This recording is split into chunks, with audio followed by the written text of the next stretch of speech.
All right, in this video, I'll be reviewing and talking about the KO2s. I've run two sets of KO2s, the stock size, which is a 285/70/17. It's about a 33 by 11. And then what I'm currently running is the 315/70/17, so 35 by 12.5. On these two sets of tires, I have about 20,000 miles, and I've taken them on trips to Moab, to the sand dunes in Michigan, to the Northwoods of Wisconsin, and I've tested them on all different types of terrain. And I'll be covering how they did, whether I would run them again, or if I plan on moving to a different tire. All right, starting out simple with gravel and dirt roads. These tires can obviously handle this terrain, but they handle it very well. Here I'm going along a road with loose gravel on a shelf road and they're biting down. I'm not going all that fast, but in other clips where I'm not focusing on recording, they gripped very well when I was going at higher speeds. They're also a very smooth riding tire. These are a C load and they ride very nicely. My one complaint, and it's a big one, is how much gravel and rocks are kicked up and thrown by these tires.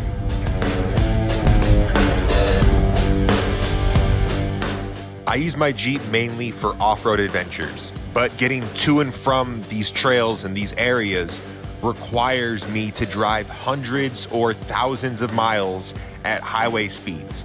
The tread pattern on these tires makes them very smooth and quiet on pavement. They're also lightweight, coming in just under 65 pounds. The weight and tread pattern give you shorter braking distance and less resistance on road, which leads to better fuel economy when compared to a more aggressive mud terrain tire in the same size. On wet pavement, it's the same thing. I've had them in rainstorms on the highway and on wet trails, and performance has not suffered one bit. I've had these tires on pavement in light snow with icy roads and full-on whiteouts. In this storm, these tires did great. I didn't lose traction a single time. I only used four-wheel drive to change lanes, but otherwise they track straight in two-wheel drive without any slipping. To put it in perspective just how bad this storm was, I passed several cars that were completely spun around with their headlights facing the opposite way. I didn't slip once with these tires and only had to really slow down because visibility was so poor and others were driving so slowly. And now, mud.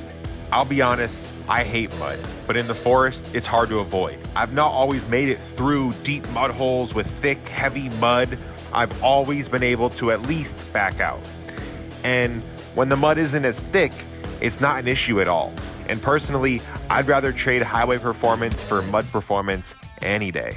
On these trails where it's mostly dirt and mud holes that have just mostly water, it's not really an issue at all. You're able to motor right through without having any sort of issues with slipping or getting stuck in something that's embarrassingly shallow. We're the first ones here today. It's all fresh tracks. Snowed last night.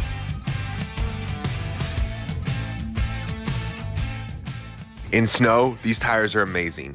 They have the 3-peak mountain snowflake rating, which means they meet the requirements for severe snow conditions, and it shows.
On the slick rock in Moab, they did very well, but there were a few situations where they did struggle.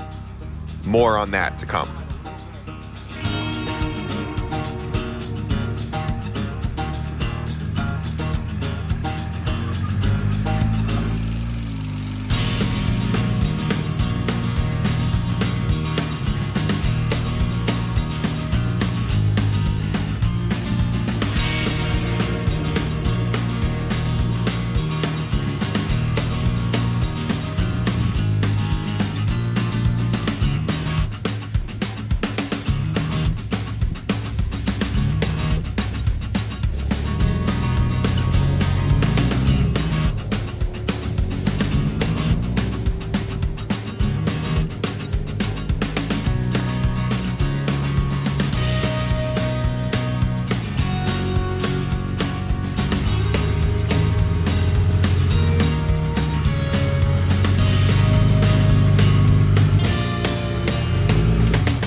This was a 40-degree incline, and I ended up not being able to get enough grip to get all the way up.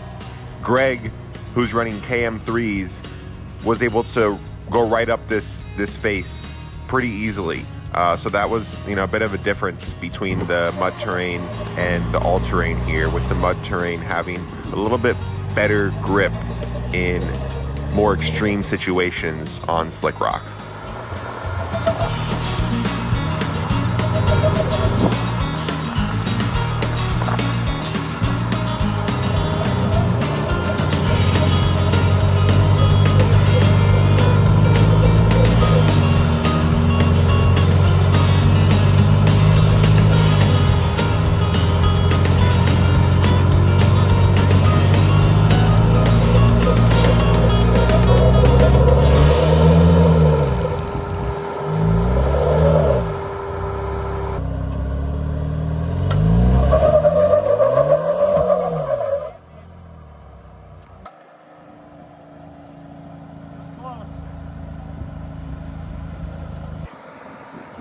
Here, my tire ends up sliding off the side of a rock as it lost grip and I smashed my rear bumper.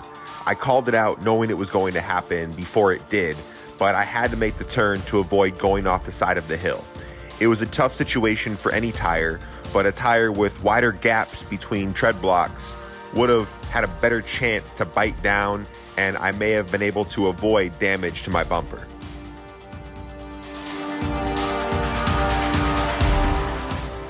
If I continue to go on these trips out west, I do think that I may eventually switch to a KM3 when I'm due for new tires, but we'll see. These KO2s do very well for how I use them, and I may just end up sticking with them.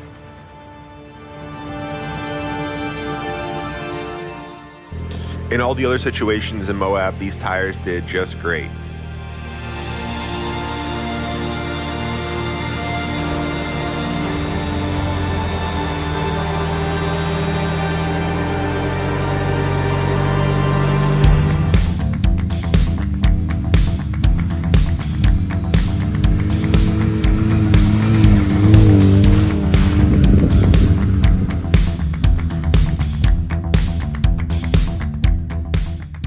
At the sand dunes in Michigan, these tires perform well.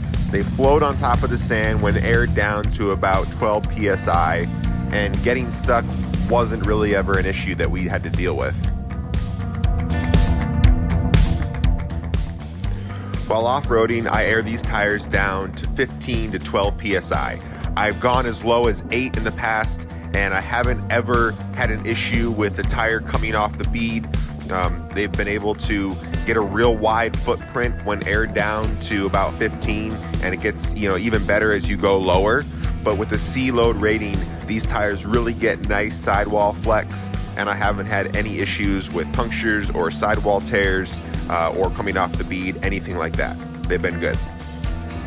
Thanks for watching. Don't forget to like the video if you liked the video, comment, share, and subscribe to the channel. Thanks for watching.